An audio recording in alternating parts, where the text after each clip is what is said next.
deyir. Doğrudan doğru, yanlışdan yanlışı seçmeliyiz. Peru və Myanmar ərazisində axan çaylar iki okean hövzəsinə aiddir. Doğru ifadə edirmi? Təbii ki, doğrudur. Doğru. Çünki Peru ərazisindən hansı çay Atlantik okean hövzəsinə axır? Ən məşhur. Amazon. Bəs Myanmardan Sakit okeana axan çay hansıdır?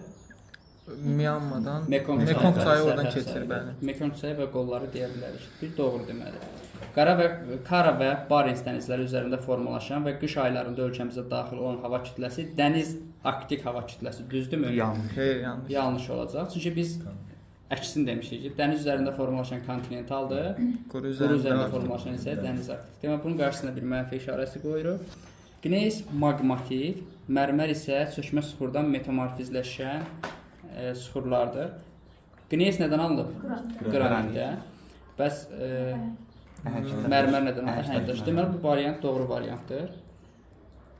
Sonra yanlışın altında verilib Alp, Qafqaz və Tian-Şan dağları quruluşuna görə qırışıq dağlar hesab edilir.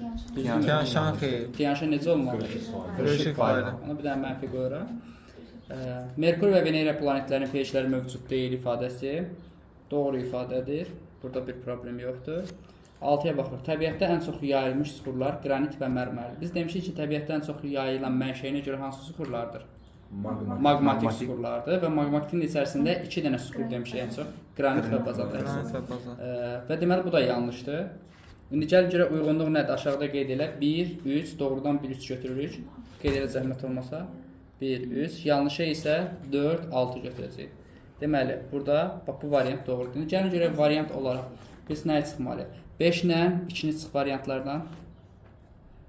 5-2. Bəli. B, C, bir də Y variantı. D də gedir. D-incisi. Bəli, mümkün variant kimi A variant kimi götürəcəyik. Amma 1, 3, 4, 6 doğrudur.